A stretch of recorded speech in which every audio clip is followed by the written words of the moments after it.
This game recap is brought to you by Manscaped's Foot Duster Foot Deodorant.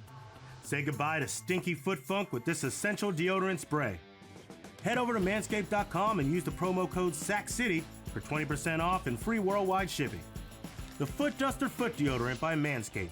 The best protection any place below the waist. The next game on our list, it's the Atlanta Falcons defeating the Seattle Seahawks 27-23 in this game. We saw, what did we see? What did you learn? What was your takeaway from this game, from these two teams who we both said at the beginning of this that they're both on the same, almost on the same level, where they're both rebuilding, they're both on the up and up, they're both trying to figure themselves out. What did we learn from these two teams on Sunday? Geno Smith's going to be a much better quarterback at home than he is on the road. I think that was the big thing that was pointed out to me. Atlanta's a much better football team when Cordero Patterson is getting the football.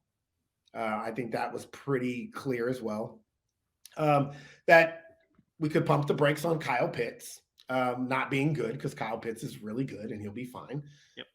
And that DK Metcalf and Tyler Lockett are still good football players and are going to have a role in the offense as we expected. I think those are all pretty much the same thing. And I think these two teams at the end of the day are two bad football teams. Like, they just are. The Seahawks struggle to run the football, and that's going to hurt them all year long. They ran it a little bit better against Atlanta, but still not enough to me. I don't know why Geno Smith is ever throwing the ball 44 times. Ever. Yeah. Ever. And it ended up being costly to them at the end of the game, where Geno Smith did throw the game losing interception.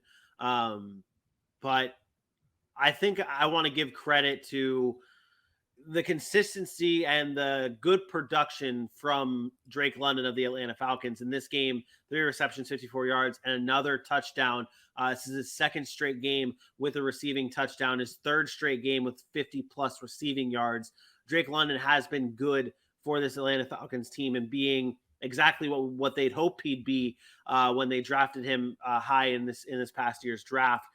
The player of the game here, hopefully I get this one right, was Cordero Patterson. Hard to go with anyone else but going with Cordero Patterson in this one. 17 carries, 153 total yards, a touchdown. Like you said, you give the ball to Cordero Patterson and good things are going to happen, and wins are going to happen if you're the Atlanta Falcons now, who moved to 1-2 after this game. Cordero Patterson is his 4th career 100-yard rushing game. He averaged over 8 yards per carry in this game. That's unreal. Like, that's quite the stat right there. Cordero Patterson's good. Red alert. Cordero Patterson is good. And you win games when you give the ball to Cordero Patterson. The next game on our list.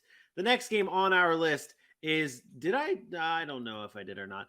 The next game on our list, I could have swore I spelled it. How did I spell it? You didn't put the 2 L's. Is it 2 L's? I thought it was. Yeah, okay. Don't mind the 2 E's at the end. That's the typo. It should be 2 L's. No, sir. You spelled it wrong.